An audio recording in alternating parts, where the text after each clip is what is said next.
Aujourd'hui, petite vidéo qui pique, alors vous ne pouvez plus être un acteur masculin, vous devez porter des robes, vous ne devez plus avoir de muscles, du moins c'est ce que nous dit une certaine Aline Maillard si je ne m'abuse. Le héros ne doit plus être un héros, ça doit être autre chose, mais qu'est-ce qu'il doit être? Eh bien, on va regarder ça tout de suite ensemble. Gentil, spontané et dépourvu de muscles. Timothée Chalamet incarne-t-il la masculinité de demain? On est dans une phase où on essaye de reconstruire, c'est bien beau de dire que c'est nul, la violence sexiste et sexuelle faite aux femmes, ok, mais qu'est-ce qu'on fait en fait, par quoi on le remplace? Et ces acteurs, ils montrent ce que ça pourrait être. Donc effectivement, depuis toujours, les héros sont par définition des modèles à imiter. Il y a bien sûr le anti-héros qui est la version contraire, qui ne respecte pas les codes traditionnels du héros, mais il ne fait que montrer la voie de manière différente du héros traditionnel. Parce que le héros d'une histoire, c'est nous en un peu mieux. Et le réalisateur doit rendre accessible le héros, bien sûr, il doit nous faire ressentir de l'empathie pour lui. On doit avoir envie de s'identifier à lui pour le suivre dans son aventure, et Timothée Chalamet, eh bien, c'est la figure du jeune, du lycéen, de l'étudiant, en un petit peu mieux. Mais sans les muscles, c'est sûr. Analysons la suite. Depuis des décennies, le cinéma nous propose majoritairement le même type d'homme pour incarner le masculin. Du muscle, du courage, du contrôle, de la virilité et parfois de la violence. Si on pense par exemple à la grande époque d'Hollywood, on a des hommes qui se ressemblaient tous. Les héros se ressemblaient tous, mais Aline, tu as vu de films dans ta vie ou ça se passe comment? Dire que les muscles et la violence représentent l'entièreté du spectre des acteurs, des héros masculins du cinéma d'hier ou même d'aujourd'hui, je pense que tu n'as pas vu beaucoup de films dans ta vie en fait. Chère Aline, alors moi j'aime bien Russell Crowe dans Gladiator, j'aime aussi Clint Eastwood dans tous ses films, j'aime Keanu Reeves, j'ai adoré Keanu Reeves dans Matrix à l'époque, même Brad Pitt dans Au long coule une rivière, et même dans Fight Club. Tenez d'ailleurs, dites-moi en commentaire, vous, quels étaient vos modèles, alors vos modèles masculins, vos acteurs préférés, ou vos films préférés, que vous adoriez quand vous étiez plus jeune, ou même aujourd'hui. Alors je reviens à Russell Crowe parce que il a une détermination, il a un but supérieur, et il veut protéger les autres, et il remet en question, il transgresse l'autorité établie qu'il trouve injuste. Est-ce que ça c'est toxique, Aline? Dis-moi. Là, ils étaient tous hétéros, même s'ils n'étaient pas à l'extérieur, ils étaient tous hétéros. Bah alors Aline, on est hétérophobe? Non, je rigole, ça c'est autorisé bien sûr.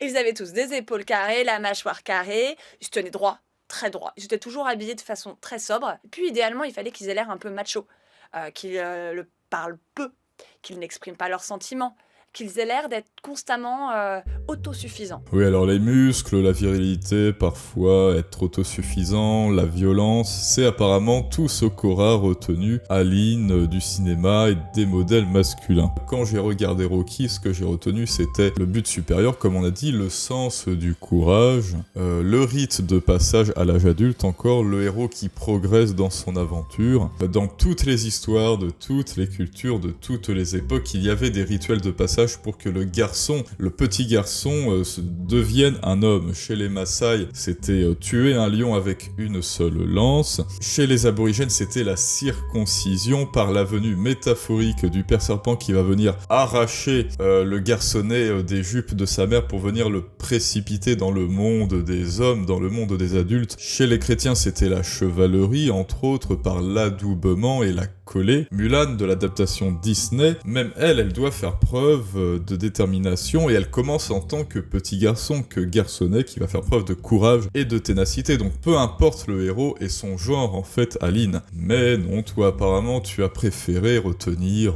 les muscles et la mâchoire carrée du Tchad, comme c'est étrange. Mais on ne t'en veut pas, Aline, chacun finit par trahir ses désirs inavoués sortis des tréfonds de notre inconscient et de notre nature humaine. Autosuffisants. Ce qui fait que les sentiments à l'intérieur, ils explosent en fait. Alors les sentiments qui explosent, à la fin de sa quête en fait, le jeune garçon est censé devenir un héros qui est maître de soi, il est censé se maîtriser, être fort, avoir des épaules larges symboliquement. Et là pareil, Aline, demande-toi ce que signifierait que le héros, à la fin de son aventure, ne parvienne pas à maîtriser ses émotions, reste une sorte de lavette qui pleure à tout va. Plot twist à la fin de la vidéo, Aline, reste jusqu'au bout. Alors bien sûr, je t'invite à lire Épictète, entre entre autres, et Marc Aurèle pour savoir les bienfaits que c'est pour le héros et un homme de méditer sur soi, de savoir se maîtriser, d'apprendre à mieux se connaître, ne pas s'apitoyer sur son sort, ne pas être victime de nos émotions mais être maître d'elles, refuser d'être l'otage de la haine et de la colère et de la tristesse et de la frustration, parce que c'est justement ce mélange de tristesse, de haine et de frustration qui crée des hommes violents, et je pense que c'est ce que tu veux éviter. Et donc ça aboutit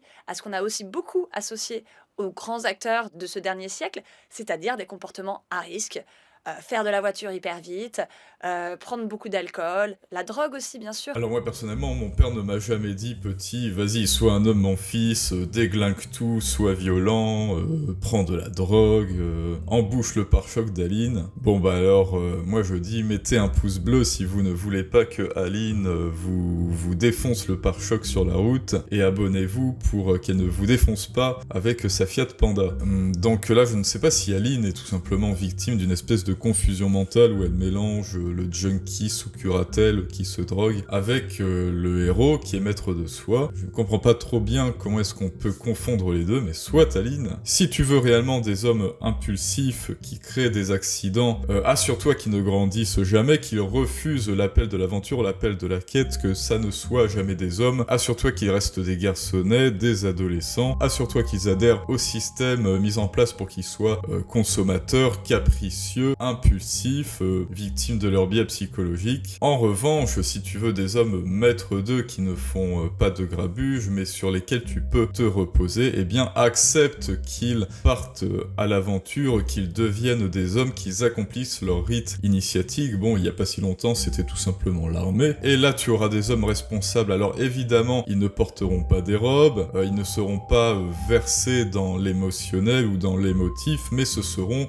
des piliers pour la société sur lesquels tu pourras te reposer quand toi tu seras victime de tes ascenseurs émotionnels. Mais même hormonalement, Aline, oui, pardon d'y revenir, nous sommes bien moins exposés que toi en tant que femme à des déboires émotionnels. Et alors là, je vais rentrer dans le subversif. On est à une époque où plus on est scientifique, plus on s'appuie sur le concret, sur l'éprouvé, sur le biologique, plus on est subversif. Alors ça, c'est génial, hein. Moi j'adore cette époque parce que tout est possible. Les œstrogènes et la testostérone vont venir influencer notre amygdale, qui est le siège des émotions, et notre aire du langage. Chez l'homme, avec la testostérone, nous avons une aire du langage qui est beaucoup moins développée, qui est contractée par rapport à vous, et c'est pour ça que l'autisme est une pathologie purement masculine. Donc, que nous soyons dans une économie de parole, c'est normal, notre aire du langage est moins développée, et que nous soyons moins émotifs, que nous ne pleurions pas comme vous, c'est normal, nous avons une amygdale différente de la vôtre par la testo.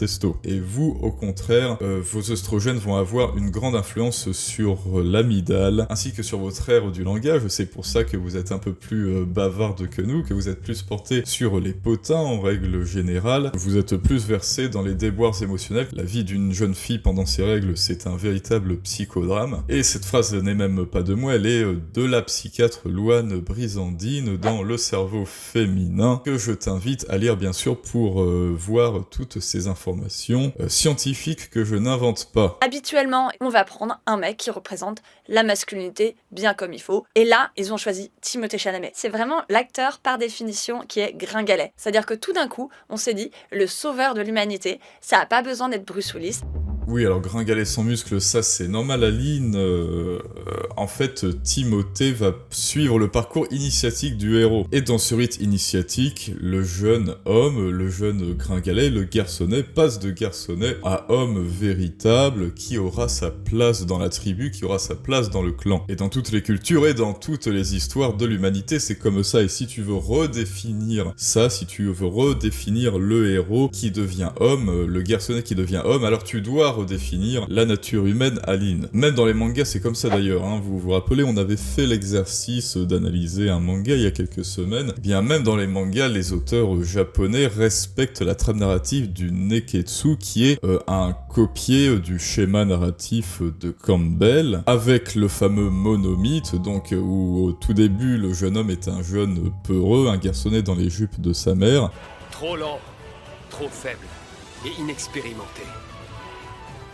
Tu es tout sauf un homme. Et ensuite, grâce à ses efforts acharnés, à son travail, à sa détermination, il est résigné à grandir et à devenir homme. 6 mois viennent de passer. Enfin, tu ressembles à un homme.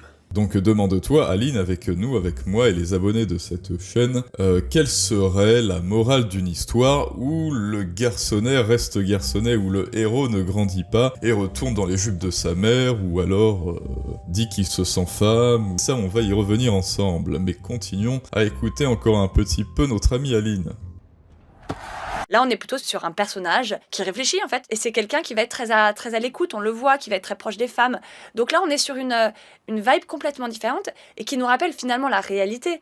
C'est que à l'heure actuelle, les muscles, ça ne sert pas à grand-chose. Oui, alors voilà, les muscles, ça ne sert plus à rien. Bah écoutez les gars et les filles, n'allez plus à la salle, le corps ne sert à rien, les muscles, ça se... Non, c'est caca. Donc effectivement, Aline, Timothée Chalamet ne semble pas avoir des bras très gonflés, mais ne t'en fais pas, son portefeuille et son statut social, eux, sont très gonflés, et t'en fais pas que ça compense. Mais bon, malgré tout, tu sais, c'est pas mal les muscles, ça permet de se défendre en cas d'agression, de défendre sa compagne, sa femme. Je crois que tu es une femme, à moins que tu ne te sentes avion de chasse. Ça permet aussi de porter quelque chose de lourd pendant des missions. Et l'idée est que nous travaillions ensemble, d'égal à égal. On en reparlera quand il faudra porter quelque chose de lourd. Et c'est utile pour les meubles aussi, pendant un déménagement, pour dévisser le couvercle, le dépôt de confiture et de cornichons, enfin tu vois, la virilité c'est une économie d'énergie en fait. Je veux dire, il y a quelques professions dans lesquelles c'est utile, mais en réalité, là, maintenant, si on doit sauver la planète d'un champignon qui nous transforme en zombie ou du réchauffement climatique, c'est pas des muscles dont on a besoin. Normalement, Aline, quand on regarde un film, on suspend, tu sais, notre incrédulité pour être immergé dans l'histoire. Mais là, il semble que toi, tu sois resté dans l'histoire. Alors avant, tu étais resté dans John Wick. Maintenant, là, apparemment, tu es dans un nanar des années 50 où il y a des champignons qui transforment en zombies. Bon, pourquoi pas, hein. Oh mon Dieu! Oh, quelle horreur! Pourquoi pas, Aline, je ne juge pas les gens, moi, jamais. La spécificité de Timothée Chalamet, c'est une expression physique qui va au-delà de la masculinité classique. C'est-à-dire des tenues qui jusqu'à présent étaient hors jeu pour les hommes, soit à travers des pièces, par exemple des bijoux, soit à travers des tissus, du satin, des coupes aussi, d'avoir des choses qui sont très affinées au niveau de la taille. Alors voilà, on y est, donc les robes. Alors déjà, dis-toi Aline que si on porte des robes ou des pantalons ou autre, l'habit dans la vraie vie, ça a une fonction. Cela est censé symboliser quelque chose, ça fait passer un message ou cela démontre un statut social notamment, et dans les films c'est encore plus vrai, et c'est la raison pour laquelle il y a tout un corps de métier dans une production en cinéma qui s'occupe de l'habillage. Et là encore, Aline, je suis désolé, on va rentrer dans le biologique, mais si les robes féminines, donc occidentales, sont affinées à la taille, c'est pour mieux par contraste mettre en valeur vos hanches pour donner un effet d'élargissement, pour démontrer une certaine fertilité, que vous pouvez porter des enfants, mais ça évidemment c'est inconscient, c'est même subconscient. Et c'est la même raison pour laquelle, Aline, dans les cultures où les hommes portent des robes, eh bien ces robes sont plus amples au niveau de la taille et beaucoup plus larges au niveau des épaules, parce que justement chez l'homme ce sont les épaules qui démontrent de notre force, de notre courage symboliquement, et de notre fertilité, de notre capacité à engendrer des beaux bébés, on va dire. Et donc là pareil Aline, pose-toi cette question, quel sens cela aurait pour un acteur, pour un personnage, pour un héros masculin de porter un habit avec la taille affinée? Quel sens est-ce que ça donnerait à l'histoire? Parce que ça doit venir servir le propos. Donc ça, je te laisse y répondre. Ensuite, la coquetterie masculine a toujours existé. Regarde les grandes figures à la Renaissance. Mais tu remarqueras que ce seront toujours des personnes qui ont le statut qui leur permettent d'être coquets. C'est le statut qui permet aux hommes de porter des robes. Parce que là, tu fais diversion, ces hommes ne plaisent pas parce qu'ils portent des robes, ils plaisent aux filles parce que ce sont des stars. Ils ont une notoriété qui leur confère un effet de halo, de pouvoir d'autorité et d'attraction sur la cible. Comment s'habillaient ces jeunes hommes avant d'être connus, avant d'avoir ces notoriétés? Eh bien, je te laisse chercher. Vanessa du lycée aime Timothée Chalamet parce que c'est Timothée Chalamet. En revanche, le sosie fauché et sans statut, voisin de classe de Timothée Chalamet,